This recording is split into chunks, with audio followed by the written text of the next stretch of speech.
This building may not be very familiar to you, but I'm sure that the magazines we make inside are. This is the home of Future Publishing, Europe's biggest publisher of computers magazines. My name's Steve Jarrett, and I'm the editor of one of those magazines, perhaps the best known of all, Amiga Format. Before we get down to business, perhaps you'd like to take a look inside.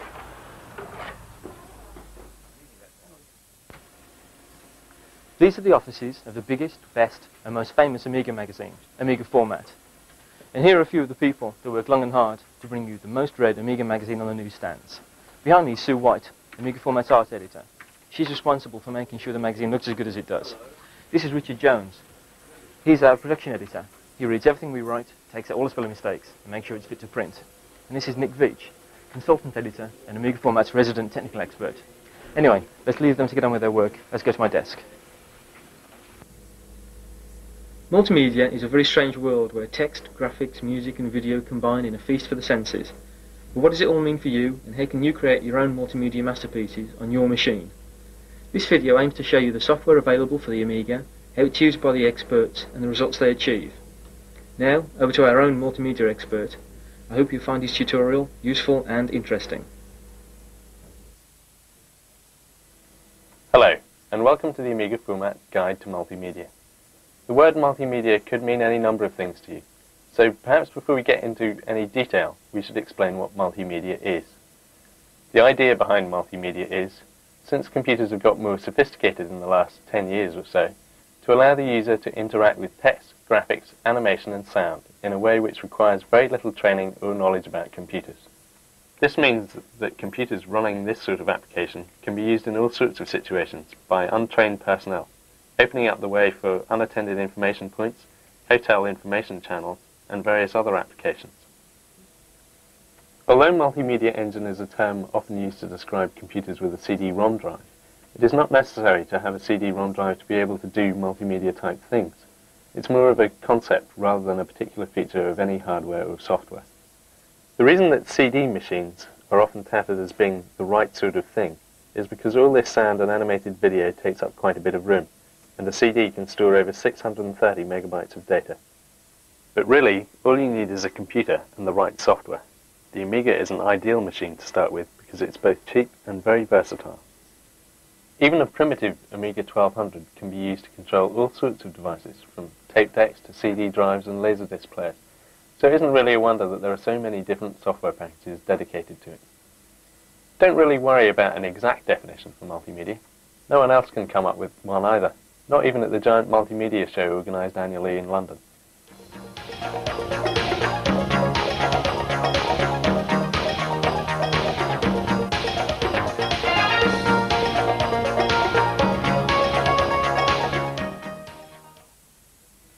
Right, so now we've got that straight, why would anyone want to use a multimedia system? Well, quite a few people should. A properly authored multimedia program will act like a miniature operating system, allowing the user to explore areas of data with little or no knowledge of the processes involved. They will just click the mouse or even touch the screen on the objects that interest them. This sort of thing is ideal for information points in hotels, tourist centres, railway stations or museums, and can also be used for home reference work such as atlases or encyclopedias. A system like this can also be used to run training programs. Most learning is just watching and listening. The computer can do that as well as any teacher. In fact, in many cases it can be better, because the student can go over any section they don't understand again and again until they do, without holding everyone else back. Imagine an estate agent's window with a multimedia system inside. Through a touch plate on the window, anyone could look at house details, see pictures of the interior, enter information, apply for an appointment, the works, without ever having to speak to anyone or wasting any paper, or indeed having to speak to any nasty estate agents. So what sort of software could we use to create such applications on the Amiga? Well, thanks to the Amiga being a cheap and popular machine, there are quite a few pieces of software written for it.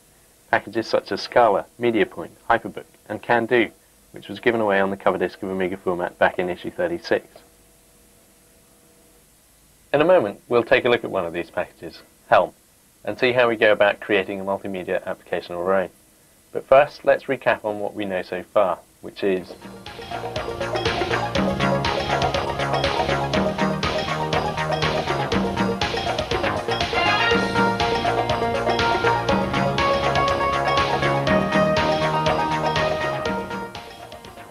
Before we start looking at our own application, perhaps it would be useful to take a look at someone else's. Let's have a look at one of these discs here, the Hutchinson's Encyclopedia. This is quite an old disc. It was originally designed to run on the CD-TV. If you've never heard of the CD-TV, don't worry, not many people did, which is why Commodore didn't sell very many of them. Okay, this is an encyclopedia, which means that you must be able to easily navigate backwards and forwards. Let's see how they manage that. Well, as you can see, the first screen is simple enough. It will do a title search, let you look at just pictures, display a full index, and down the bottom we have help and info. All I have to do is select one of these boxes by placing the red square over it.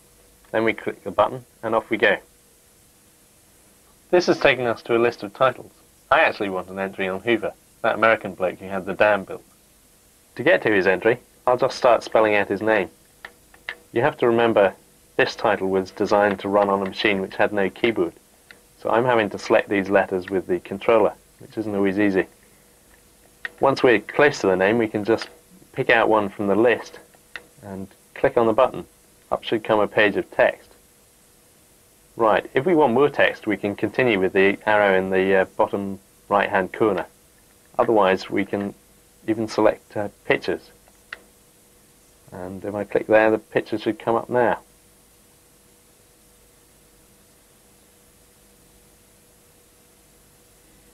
What a fine figure of a man he is.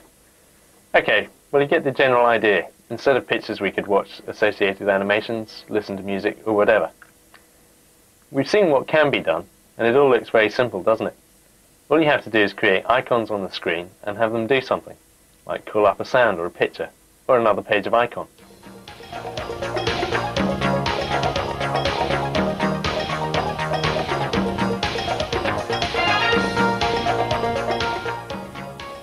Okay, so you have an idea for a multimedia application, and you know roughly what's expected of it. How would you go about it? This piece of software I'm loading up now is called Helm, and it is probably more than capable of creating most applications you've thought up. Before you even get to the point of starting up your software though, you should make a plan. If you went through the rigors of computer studies at school, I know just what you're thinking now. I never needed a flowchart when I was designing programs at school, and I'm not going to start now. Unfortunately, this is the wrong approach. Multimedia applications, at least the good ones, are not very linear in nature. They don't flow from one part of the program to the next in a predetermined sequence. This makes them very difficult to plan in your head. As most multimedia presentations consist of pages of information, it is better to think of the plan as a kind of map, like in an adventure game. You should map out your application into screens, drawing links between them where appropriate. Okay, I don't know what application you want to produce, but I'm fairly keen on producing a nice address book. Where's the multimedia element in that? Well, we'll just see, shall we? The software I'm going to be using now is called Helm. Essentially, it allows you to create objects on screen and associate actions to them. I'm now selecting an item box, which we'll use to hold all the names in our address book. Just by dragging out the box, a requester style panel is created. This one isn't terribly useful at the moment, because it doesn't actually contain any information. In order to enter some data, I'll double click on the box. The window now displayed shows all the current settings. You can configure the box in many different ways, but for the moment all we want to do is change the type of box. Selecting type brings up a different list, and now we can select the type of requester we want. I think that we want a scrolling list. There it is. I can also add an item to this list below, just by selecting this menu. And my first entry will be Sue. Okay, and if I click on this box here, it will give us buttons on the main screen so we can add and delete items without having to come back into this editor all the time. But while I'm here, I'll just tidy up the ones that we've got and add another one. This name might be familiar to you. And now we'll go back to the main screen. You'll see that the add and delete buttons have appeared and the people are in the list. Unfortunately, at the moment, clicking on them won't do anything because we haven't told the system what to do yet. Okay, now from the menu, we'll select a new page. This is the page that we'll use to describe anything about the entry that we've made on the previous page. Address or telephone or pictures or whatever we want. I'll just make a text box which we can put address data in. Obviously I haven't got anything in there at the moment. And now I'll create a picture box as well.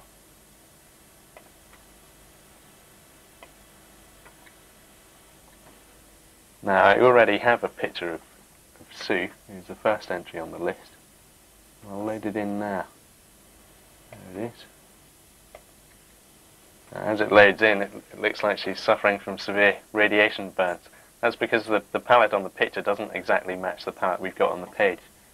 Fortunately, I should be able to remap the picture palette so that it more or less looks like a person. Right. Well, obviously I could type in all the text here, but I won't bore you with that.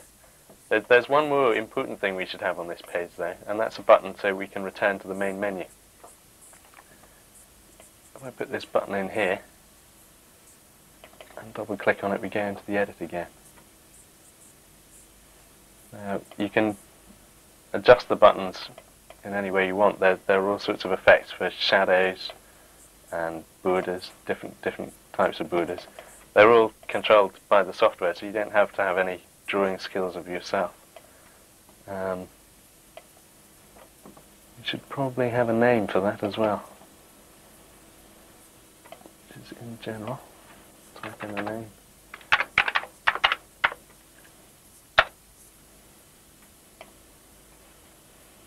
Now, this button doesn't actually do anything yet, so I'll have to select it and choose Action from the menu. Actions. Alright, the action we want it to do is a go-to. So we'll just put that up there. And here's a list of all the places we could go. We want to go back to the first page, which is that one there. Now if I slip back into browse mode, we can test that it works. There we go. Because Helm, and indeed most other authoring systems, support AREX and Amiga-DOS commands, it is really easy to make the system do anything you like. For instance, you may have noticed that there was no option to display a JPEG picture. But if I have a normal Amiga-DOS utility, such as VT, I can simply pass instructions through to Amiga-DOS to run that program, and then return to Helm when I'm done.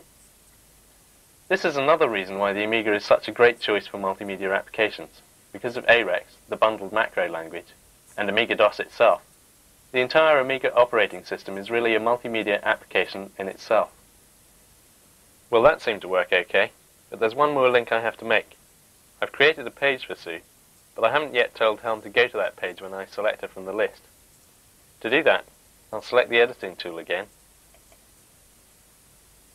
Double-clicking on the requester will now bring up the type window. And from the same menu that I added items to this list, I can also assign actions to them. The action we want is a go-to, and we want to go to the page which I happen to know is page 20. So I'll enter that here, and go back to the main screen. Now hopefully, back in browse mode, when I click on Sue, we'll go straight to her page. And also clicking on return should take us back to the main page. Hurrah! That worked pretty well, didn't it? Obviously you can create more pages for each person on the list. I recommend taking a bit more time over working out your presentation and doing it nicely. I'm not the world's neatest person after all. I hope you saw how easy it was to create buttons and assign actions to them. That is all there is to multimedia applications, because the action you could assign can be anything from playing music to showing animations or whatever. For example, in our address book, we could have added telephone numbers and assigned an action to them to play the numbers as frequency modulated tones. This would mean that all you would have to do is press the button and the Amiga will dial the number for you. Now that's what I call useful technology. If there's one thing I get tired of at Amiga format, it's pressing buttons all the time. Anyway, your final application has as much multimedia type stuff in it as you want it to, really.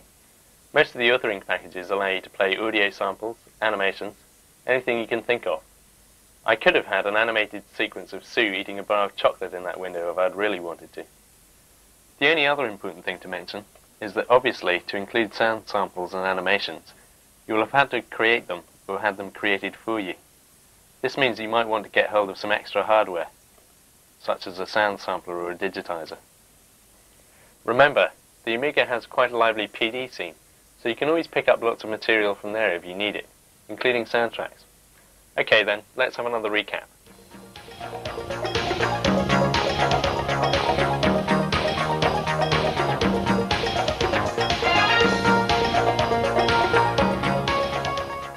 While we're on the subject of source material, remember that you can always shoot your own videos and digitize them, which allows me to make a shameless plug for another title in this series, the Amiga Format Guide to Desktop Video.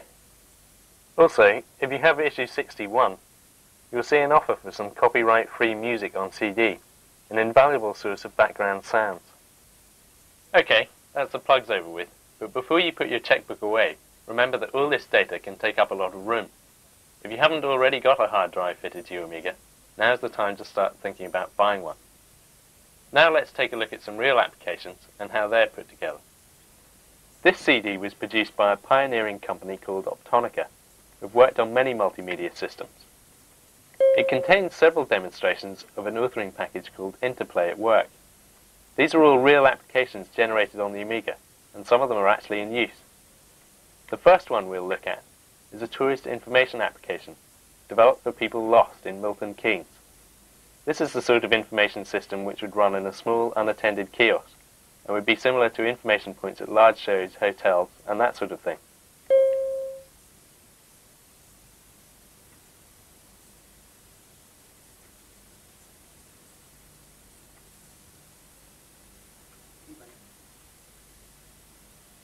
Well, the opening is pretty good.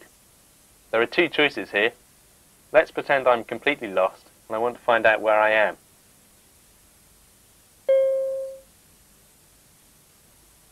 Milton Keynes is strategically placed between London, which is approximately 50 miles due south, and Birmingham, which is 65 miles due north. It is directly beside the M1 on junctions 13 and 14.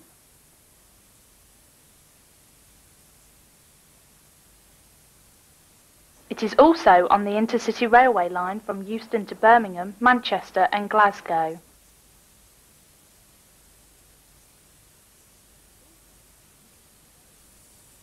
The Milton Keynes railway station is very accessible, being no more than a mile from the city centre.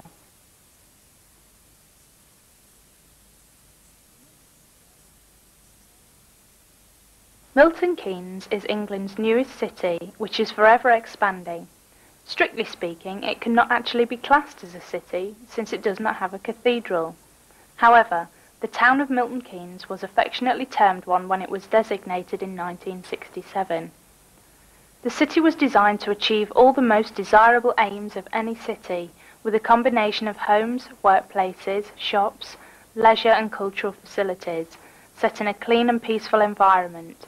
The result being an increase in population of more than 140,000 since 1965. Well, that showed a couple of different techniques, using wipes between shots while at the same time playing an audio soundtrack. You don't have to have an animation to keep people interested. As long as you have something going on most of the time, it doesn't get tedious or dull. In many ways, this is quite similar to video production. Okay then, let's find out what we can do in Milton Keynes. All I have to do is press this button and we'll find out what I can do. There is always something happening in Milton Keynes. Whatever your interest may cover, there is somewhere you can pursue it. Here is a small selection of the facilities available. To choose one, please select a box. Well, I quite fancy finding out what the places of interest are.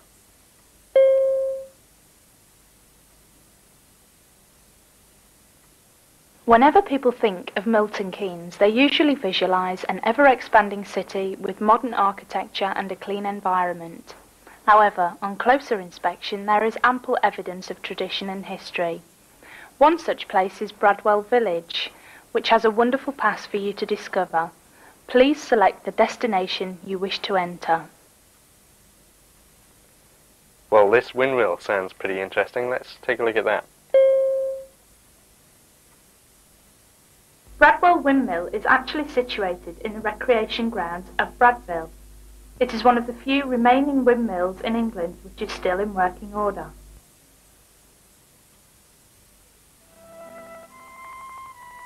This attractive tower mill was built in 1816 using the familiar building material limestone. Okay, I'm going to stop it The there. cap is shaped... The sound breakup was due to the fact this disc was obviously produced for the CD-TV, which wasn't quite as advanced as the CD-ROM drives of today. Well, that was pretty good. Did you notice the animation sequence that was playing there? Of course you did. That was a digitized sequence stored in a format known as CD-XL. This format was originally devised for the CD-TV we mentioned before, but is equally useful for the CD32 or any other Amiga CD format. The animation is small enough that it can play in real time direct from the CD drive. That application was a little linear. Let's take a look at one now that you can dive in and out of. The education one should be good. Okay, as far as I remember, this one is all about the senses. And I think I'd like to see something on the ear. It's quite a nice diagram. I can select any part of the ear I like. And I think I'll have a look at those funny bits in the middle. The ossicles consist of a group of bones called the malleus and stapes, which amplify the vibrations from the eardrum. Okay, now let's see what happens when you click on View. For humans, sound serves as an important source of additional information, supplementing sight greatly. This sound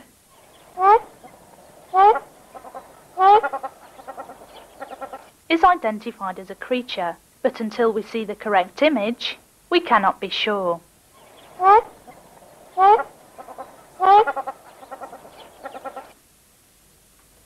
Well, that was an excellent example of an educational application.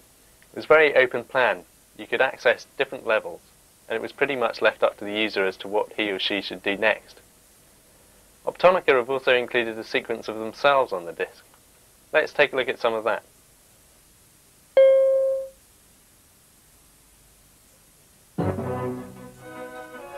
Optonica is situated in the heart of rural England, in a Grade 2 listed building on the south side of Leicester, and enjoying excellent communications access via the local M1, M6 and M69 motorways. Company directors Lee Gibson and Kevin Stevens have been dedicated to the emerging multimedia industry for some years, and they have continued to be excited by the endless possibilities for the medium. Optonica's dedicated production and development personnel have many collective years' experience in the field of multimedia development and production, a young and friendly team working together to produce the best in multimedia. It is the synergy of both production and software development which gives Optonica its strength and diversity. The production department is provided with custom production tools by the software development department. In return, the development department can see how authoring tools perform in the real world on live multimedia data, allowing them to be honed for maximum operability.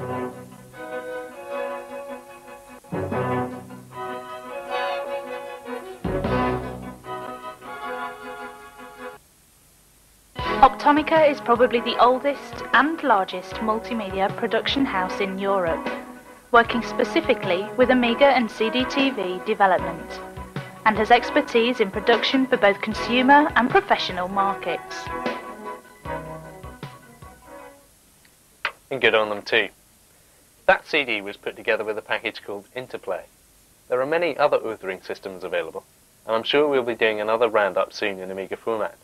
However, you should check out issue 57, which had a small feature covering some of this ground, and had reviews of MediaPoint and VideoStage Pro. Now let's go for another recap.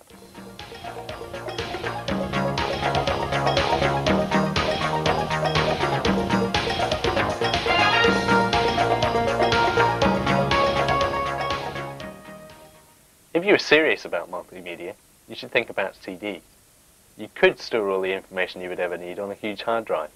In fact, Hard drives are now made in capacities of up to 3 gigabytes. That's 3,000 megabytes. And drives of capacities between 600 megabytes and 1 gigabyte are becoming quite common. The drawback, and there always is one, is that drives that big cost big money. A 1 gigabyte drive will cost you about £800 or £900. The advantage of the CD is that it can easily store large volumes of data at a reasonable price. If you were to produce in bulk, say around 1,000, they would cost you about £1 each in your earth money. CDs are also very useful sources of public domain software and demos, including music and animations. With discs like the Amiga CD, the Fred Fish collection on CD-ROM, and the rather excellent series of discs from Almathera. This is one of Almathera's discs, and it's all about fractals. As well as being entertaining in itself, it is also a useful source of animation and stills. The fractal generation software included on this disc means that if you don't like the fractals included, you can always make your own. We begin our journey with a view of the whole Mandelbrot set. The box shows us the area we will magnify for the next picture. At greater magnification, we can see greater detail than before. We will place our box on an apparently insignificant three-way junction. On magnification, we see that there are several miniature copies of the Mandelbrot set dotted around. There are, in fact, an infinite number of these miniature copies, each of them slightly different. We carry on and zoom into the center of the junction. Again, we see more miniature Mandelbrots, which, although tiny, are as complex as the entire set. Each of these small Mandelbrots is connected by thin filaments. Let's have a closer look at one of these miniatures. Note that this Mandelbrot is pointing in a different direction to the main set.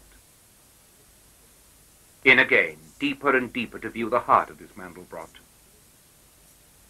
Our magnification is so great now that we are losing definition and accuracy. We can redefine the accuracy by setting a higher number of iterations. Now the inside of our miniature Mandelbrot is clearer, but it would be clearer still if we changed the colors. That's better. We can now make out the detail of the small Mandelbrot without difficulty. Well, we've just about come to the end of our tour of multimedia on the Amiga. I hope this video has given you something to think about. Remember, you can always get up to date on the latest software in the multimedia scene by reading Amiga format. I'll leave you with a look at some more multimedia applications. Thanks for joining us, and I'll see you again soon.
We've produced this series of videos as part of our commitment to you, our readers.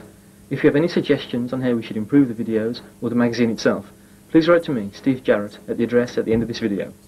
Thanks for joining us. Hope to see you again soon.